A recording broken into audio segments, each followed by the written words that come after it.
बात करते हैं राजस्थान रॉयल्स की ऑक्शन 2026 के ऊपर। कैसा गया ऑक्शन, क्या फायदा हुआ, नुकसान हुआ। तो पहले 26 पे आए, उससे पहले बात करते हैं कि राजस्थान का पिछला साल कैसा गया था। आपको याद होगा पिछले साल राजस्थान रही थी नंबर 8 के ऊपर और बहुत बुरा सीजन गया था राजस्थान केकेआर सीएसके, बहुत बुरा सीजन गया था। जबकि वैभव सूर्यवंशी को खतरनाक प्लेयर मिला, जायसवाल टीम में थे, संजू टीम में थे, तब भी टीम 8वें नंबर पर थी। और इस टीम के लिए बुरी बात इसलिए थी क्योंकि उससे पिछला सीजन 2024 की अगर बात करें तो 2024 के अंदर ये टीम जाकर खेलती है क्वालिफायर 2, मतलब टॉप 4 में क्वालिफाई भी करती है और जाके क्वालिफायर 2 भी खेलती है। तो जो टीम पिछले 24 के अंदर इतनी स्ट्रॉन्ग टीम थी, वो सडनली 25 आते आते बिल्कुल ही बकवास टीम बन गई। और ऐसा क्यों हुआ, पहले समझता हूं। देखो क्या फर्क पड़ता है कि जब आप अच्छी टीम चूज करते हो, अच्छा कॉम्बिनेशन होता है, जब बॉलिंग अच्छी हो, बैटिंग अच्छी हो, और सडनली आप कॉम्बिनेशन को खराब कर देते हो, तो क्या फर्क पड़ता है। अगर मैं बात करूं प्लेइंग 11, बताता हूं 24 में क्या प्लेइंग 11 खेल रही थी, आप खुद देखिएगा क्या टीम थी वो। 2024 में जो प्लेइंग 11 ज्यादातर मैचेस खेली थी, उसमें देखो ओपनर कौन कौन थे, जायसवाल और बटलर, जॉस बटलर और जायसवाल ओपनर थे। 24 की बात कर रहा हूं मैं। नंबर 3 पे संजू सैमसन थे, 4 पे रियान पराग, 4 इनके फिक्स थे, जायसवाल, बटलर, संजू, रियान पराग। रियान पराग ध्यान रखना 4 पे खेल रहे थे। 5 पे, 6 पे, 7 पे इन्होंने अलग अलग कॉम्बिनेशन ट्राई किए, मतलब 3 लोग थे basically most of the time. एक आपके पास थे, इनके पास हेटमायर, अश्विन और जुरेल। ये 3 लोगों को इन्होंने क्या किया, ऊपर नीचे खिलाया, मतलब 5, 6, 7 पे किसी दिन अश्विन 5 पे खेलने आया, किसी दिन जुरेल, किसी दिन हेटमायर, मतलब 5, 6, 7 पे सिचुएशन को देख करके इन्होंने अश्विन, जुरेल और हेटमायर को खिलाया। अश्विन ने 24 में बहुत अच्छा बैटिंग कर दिया था। तो इनकी बहुत जबरदस्त टीम थी। ये था इनका बैटिंग ऑर्डर। अश्विन, हेटमायर और जुरेल को बहुत लंबा कुछ करना नहीं पड़ा, टॉप 4 बहुत अच्छा करके दे रहे थे इनका लगातार। बॉलिंग की बात करें तो बॉलिंग में अश्विन तो हो ही गए, चहल भी थे, तो 2 proper quality world class spinner थे इनके पास, अश्विन और चहल। इसके अलावा पेसर में आवेश खान और आपका ट्रेंट बोल्ट, आवेश खान, ट्रेंट बोल्ट। और फिर आपका इंपैक्ट में बहुत सारे प्लेयर खिला सकते थे। संदीप शर्मा थे उस टाइम जो पीक फॉर्म में चल रहे थे, फिर रियान पराग कुछ बॉलिंग दे रहे थे आपके पास। तो बॉलिंग बहुत जबरदस्त थी, बैटिंग बॉलिंग किसी भी एक जगह पे आपको कोई कमी दिखाई नहीं देगी कि यार यहाँ पर कोई और प्लेयर हो सकता था। सबके सब बेस्ट प्लेइंग थे। लेकिन जैसे आप 2011 पहुंचते हो, 25 पहुंचते हो, 2025 से आते आते हुआ क्या आपके पास, इनके टीम ने पता नहीं क्या दिमाग लगाया, क्या सोचा, क्या करना चाह रहे थे, समझ से बाहर था। क्योंकि था, देखो मेगा ऑक्शन था, 2025 में मेगा ऑक्शन था, आपके पास ऑप्शन थे 2 प्लेयरों को रिटेन करने का, या तो बटलर को रख लो या हेटमायर को कर लो। इन्होंने चूज किया बटलर को जाने दिया, जबकि 2025 वाले 24 वाले सीजन के अंदर किसी ने अच्छा करके दिया था, वो बटलर थे। हेटमायर की तो बैटिंग बहुत कम आई थी क्योंकि टॉप 4 आपको बहुत अच्छा करके दे रहा था। तो किसी को रिटेन करना था इस टीम को, तो था बटलर को। बटलर को रिटेन करते तो उनका टॉप 4 जो कॉम्बिनेशन था, या 5 कह लो, वो चेंज नहीं होता। लेकिन उन्होंने बटलर को जाने दिया। उससे हुआ क्या, जैसे ही बटलर चले गए, अगले साल जो प्लेइंग 11 बनती है ना 25 के अंदर, वो बहुत ही कमजोर बन गई। क्यों?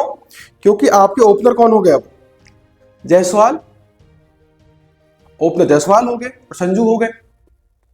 वैभव तो बाद में आए थे, बहुत बाद में आए थे।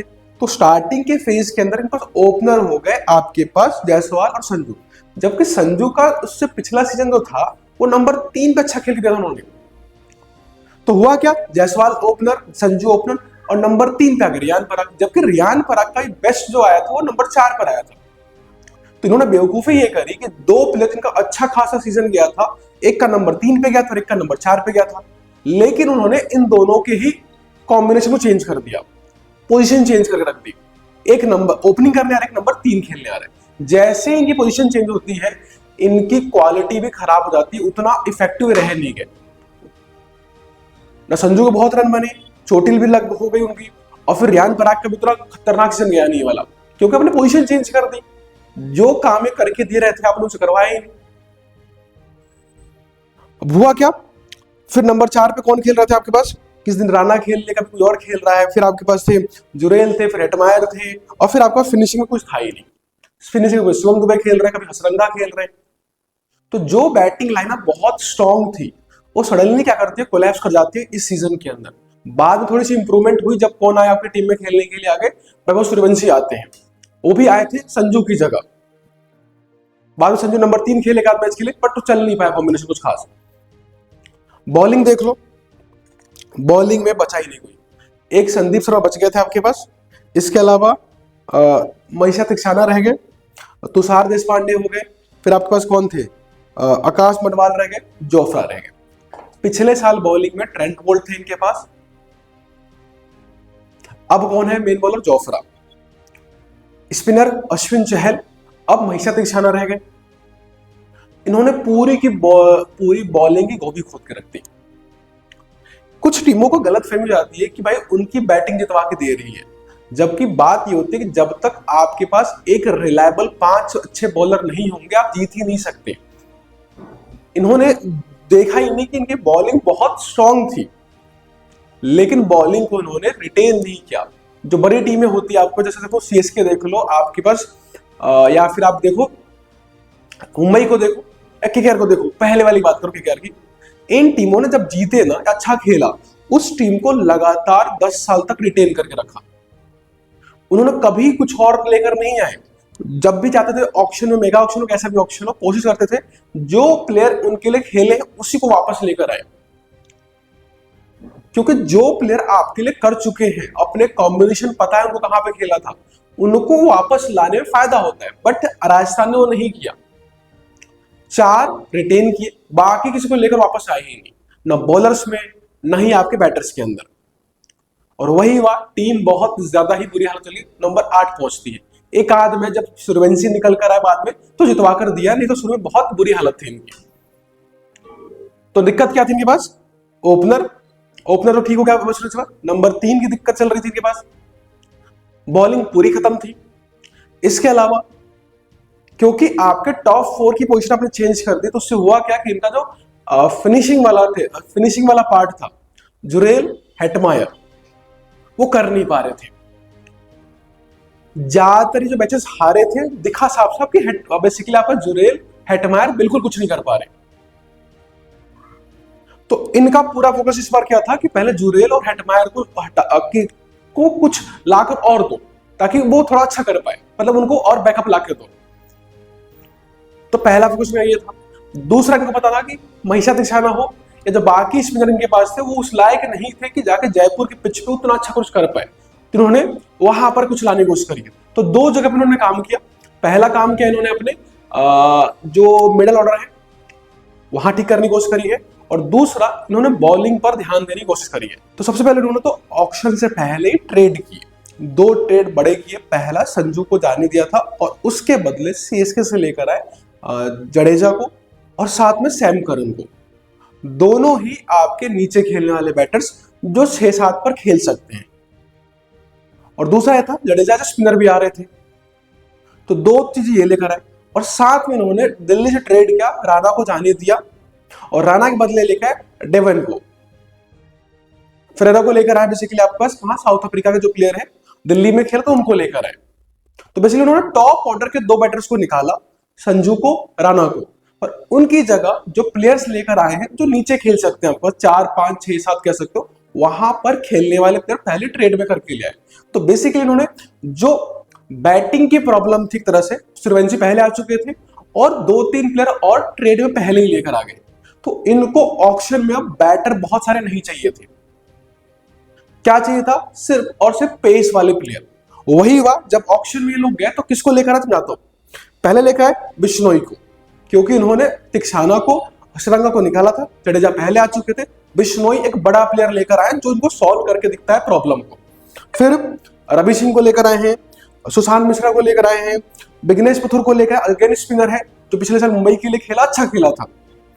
यशराज पुजारा को लेकर आए हैं, अमन राव को लेकर आए हैं, एडम मिलने को लेकर आए हैं, कुलदीप सेन को लाए हैं, और ब्रिजेश शर्मा को लाए हैं। तो कुल मिलाकर ज्यादातर आपका ये रवि सिंह छोड़ दो और एक लिंदे को छोड़ दो, बाकी सारा का सारा जो है वो डोमेस्टिक का टैलेंट लेके आए, जो ज्यादातर बॉलर्स हैं आपके पास, क्योंकि बैटर इन्होंने ऑलमोस्ट ठीक कर लिया था। तो ये कुछ करते हैं, तो इनको दिख गया कि भाई इनका जो मिडल ऑर्डर है वहां दिक्कत आ रही है। बट मुझे पर्सनली लगता है कि इनकी दिक्कत जो थी ना वो मिडल ऑर्डर नहीं था, इनका दिक्कत है कि 24 में इनका जो टॉप 4 थे वो फिक्स थे। उन्होंने अच्छा किया तो कभी भी लोअर ऑर्डर पे ना उतना प्रेशर नहीं आया। जब इस सीजन में इनका टॉप ऑर्डर नहीं चला तो लोअर ऑर्डर प्रेशर पड़ा, वो कर नहीं पाए उतना। टॉप ऑर्डर उन्होंने एक चेंज किया था, वैभव सूर्यवंशी को लेकर आ गए थे लास्ट के सीजन के अंदर, अच्छा करके चालू कर दिया था उसने। ठीक है, मैं अभी भी चाहूंगा कि इस टीम में ना रियान पराग नंबर 3 का लॉजिक बनता ही नहीं है, नंबर 4 या 5 खेल सकते हैं। जितना नीचे खेलेंगे वो उतना ज्यादा फायदा होगा राजस्थान को, जितना ऊपर खिलाओगे रियान पराग को उतना नुकसान होगा। आते भाई, तो इस सब करने के बाद देखते टीम को क्या मिला और क्या फायदा हुआ। पहले आते हैं कि क्या स्पिनर तो अच्छे आ गए, 3 स्पिनर मान लो अच्छे खासे, एक तो जडेजा हो गए, दूसरे रवि बिश्नोई हो गए और तीसरे आपके पास आ गए विघ्नेश पुथुर। तो 3 जो ऑलरेडी खेले खिलाए हुए और अच्छा परफॉर्मेंस कर चुके, तो वो 3 स्पिनर आ गए। तो स्पिन का डिपार्टमेंट जो था, जो कमजोर पड़ गया था, उसको ठीक करने की कोशिश करी उन्होंने। दूसरा, पिछले साल इनके पास ऑलराउंडर्स बिल्कुल भी नहीं थे, जो थे वो उस लायक नहीं थे, उतने बड़े ऑलराउंडर्स नहीं थे तो कर पाए। इस बार 2 ऑलराउंडर प्रॉपर हो गए इनके पास, एक जडेजा हो गया, दूसरे आपके पास हो गए सैम करन हो गए हैं ऑलराउंडर के रूप में। एक अच्छी बात वो है। तो क्या आती है कि क्या टीम इनकी बन सकती है इस साल आपस खेलने के लिए, फिर देखते कहां कमी अभी भी रह जा रही है। Opener no doubt Jaiswal, Vaibhav Suryavanshi perfectly done, कोई उसमें डाउट ही नहीं है। 2 ओपनर हो गए। अब अगेन क्या हो रहा है कि ओपनर के बाद अब किसको खिलाओगे नंबर 3 के ऊपर, क्योंकि रियान पराग नंबर 4 पर ही रन बनते ज्यादातर उनके, और जो मिडल ओवर्स होती है जहां पे स्पिन बॉलिंग अच्छी खासी होती है, वहां पर स्पिन को बहुत अच्छा खेलता है रियान पराग। अगर आप उसको नंबर 3 भेजोगे तो पावर प्ले में लटका रह जाता है, फिर स्पिन को हिट करने का कोई बचता नहीं है। तो रियान पराग के लिए परफेक्ट जगह होती है नंबर 4 पे लगातार खिलाओ, ताकि वो स्पिन को ना जाकर डोमिनेट कर सकते। तो मिडल ओवर्स होते हैं जहां पर रन रेट आप इंक्रीज कर सकते हो और वहीं पर मैच बनता है एक्चुअली में। तो रियान पराग आपको चाहिए नंबर 4 के ऊपर। तो इस टीम में पहले आते हैं क्या प्लेइंग 11 हो सकती है। ज्यादातर लोग यही कह रहे हैं, क्या कह रहे हैं कि जायसवाल रखो, फिर सूर्यवंशी रखो ओपनिंग के लिए, नंबर 3 पे रियान पराग को रखो। जो बाकी लोग कह रहे हैं मैं दिखा रहा हूं आपको। तो रियान पराग, फिर जुरेल होना चाहिए, फिर आपका सेटमायर, फिर फेरेरा होना चाहिए, फिर जडेजा हो गए, फिर आपका सैम करन हो सकते हैं, बिश्नोई हो सकते हैं, फिर जॉफर आ जाएंगे, फिर आपका तुषार देशपांडे आ जाते हैं, और फिर आखिर में Sandeep Sharma as impact player खेल सकते हैं। एक तो कॉमेंट्स में ये हो सकती है। एक और क्या खेल सकते हैं आप, जायसवाल और वैभव सूर्यवंशी। तीसरे पे लोग कह रहे हैं आपका रियान पराग को रखो, फिर से चौथे पे सैम करन रख लो, 5 पे रख लो जुरेल को, 6 पे रखो किसको, हेटमायर को, 7 पे रखो जडेजा को, 8 पे रखो जोफ्रा को, 9 पे रखो रवि बिश्नोई को, 10 पे रखो आंद्रे बर्गर को, और 11 पे रखो तुषार पांडे को, और 12वें पे रखो आपके संदीप शर्मा को।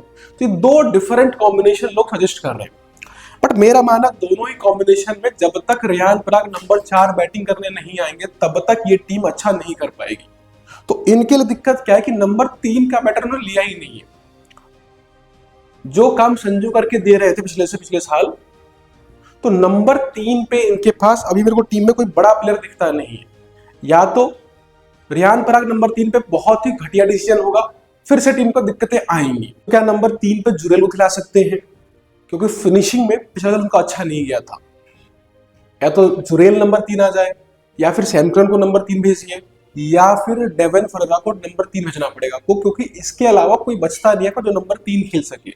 उससे नंबर 4 में फिर आपके रियान पराग आते हैं, फिर आप 5 पर आप ऊपर नीचे कर सकते हो प्लेयर्स को। तो नंबर 3 की जो मिस्ट्री है ना, ये सॉल्व करनी पड़ेगी राजस्थान को, अगर उनको इस साल बेहतर करना है तो। दूसरी बात आती है स्पिन पे जो उन्होंने लेकर क्या फायदा हुआ नुकसान होगा। तो स्पिन में देखो बहुत ज्यादा नुकसान इस बार नहीं है पहले कंपैरिजन में।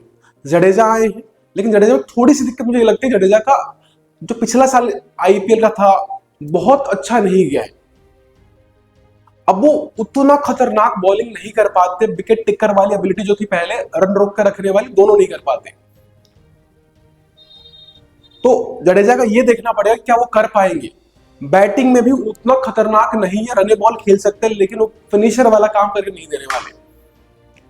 तो दो जगह पे नंबर 3, अरे जडेजा वाला, ये दो स्पॉट्स जो दिखते हैं जहां पर लगता है कि थोड़ा सा दिक्कत आ सकती है राजस्थान में।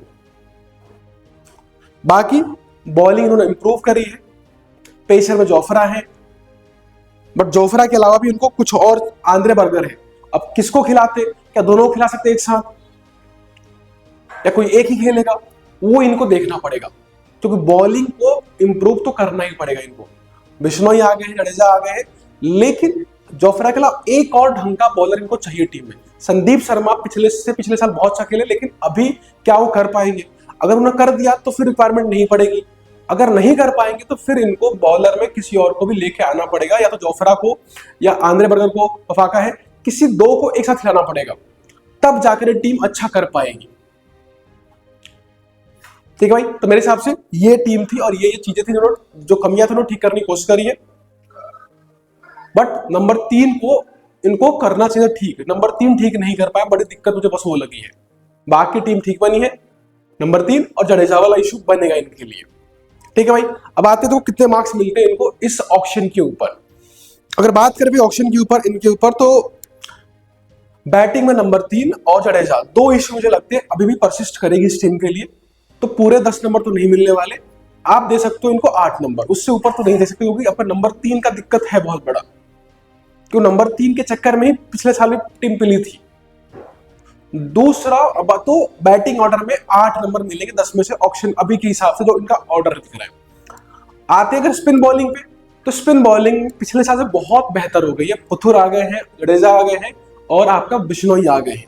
तो किसी भी दिन ये बॉलर बाकियों से बेहतर ही है, तो मैं इनको दूंगा स्पिन में 9 नंबर।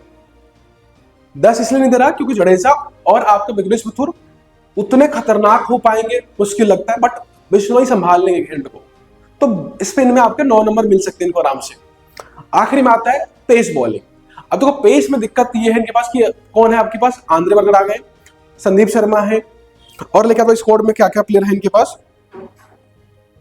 तो देखो पेसर में देखो इनके पास जोफ्रा है, संदीप शर्मा है, आंद्रे बर्गर, तुषार देशपांडे हो गए आपके पास, मफाका है, युजवीर सिंह है। तो ये कुछ आपका अशोक शर्मा होगा, सॉरी तो निकाल दिया उन्होंने। तो ये कुछ इनके मेन आपके पेसर्स हैं। पेसर सही है, लेकिन कम से कम 2 ढंग के पेसर्स इनको चाहिए होंगे। अब जोफ्रा और आंद्रे साथ में खिला सकते हैं, क्योंकि फिर उनको फिर बैटिंग ऑर्डर देखना पड़ेगा, क्योंकि फिर इनका डेवन भी है, फिर आपके पास सैम करन को भी खिलाना है, इनको हेटमायर को भी खिलाना पड़ता है। तो ये देखना पड़ेगा कि क्या ये सैम करन को ना खिला करके फेरेरा रख ले और साथ में रख ले हेटमायर को, बाकी सब 2 पेसर खिला ले, क्योंकि पिछले साल इन्होंने ज्यादातर जो बॉलर्स थे वो बाहर के खेल रहे थे, सरंगा, तिक्षाना, फिर आपको जोफ्रा, 3-3 खिला रहे थे। तो क्या 2 खिला सकते बेहतरीन वाले, कि उससे फायदा मिल सकता है इनके पास। तो अगर आंद्रे और आपके पास जोफ्रा साथ में खेल लिए, और फिर आपके पास बिश्नोई, जडेजा, पुथुर हो गए या संदीप शर्मा हो गए, सडनली इनकी बॉलिंग बहुत स्ट्रांग बन जाती है। तो कॉम्बिनेशन ऐसा बन सकता है, सैम करन को ना खिला करके आप इनको खिला सकते हो। तो मुझे लगता है बॉलिंग के अंदर भी इनके पास 9 नंबर मिलते, पेस बॉलिंग के अंदर 9 आउट ऑफ 10। अगर इन्होंने नंबर 3 को किस तरह से ठीक कर लिया और 2 प्रॉपर पेसर्स बाहर खिला लिए, ये टीम आराम से क्वालिफायर खेल रही है, क्योंकि ओपनर बहुत अच्छे हैं। रियान पराग इनकी टीम में, जुरेल है, बहुत स्ट्रॉन्ग टीम दिखती है, तो आराम से क्वालिफायर खेल सकती है। और अगर सॉल्व कर लेते नंबर 3 को और 2 पेसर खिलाते हैं, तो आराम से ये फाइनल तक खेल सकते, उतनी स्ट्रॉन्ग टीम है ये। तो बहुत ही बेहतर तरीके से उन्होंने हैंडल किया सिचुएशन को, अच्छा इंप्रूव किया है। जो बेवकूफी उन्होंने करी थी पिछले साल ऑक्शन के अंदर, उसको रिपीट नहीं किया, उसको ठीक करने की कोशिश करी है। तो मेरे हिसाब से ये टीम आपका क्वालिफायर जाएगी। ठीक है भाई, आप लोग क्या सोचते बता देना मुझे कमेंट सेक्शन में अंदर कि कहां तक आप देखते हो इस टीम को और आप कितने पॉइंट्स देते हो बैटिंग में, बॉलिंग और स्पिन बॉलिंग के अंदर। ठीक है भाई, तो मिलते हैं आपको नई वीडियो के अंदर, तब तक चैनल को लाइक सब्सक्राइब कर देना आप लोग, और मिलते हैं आपको नई वीडियो पे नए टीम के साथ, किसी और को एनालाइज करेंगे। धन्यवाद।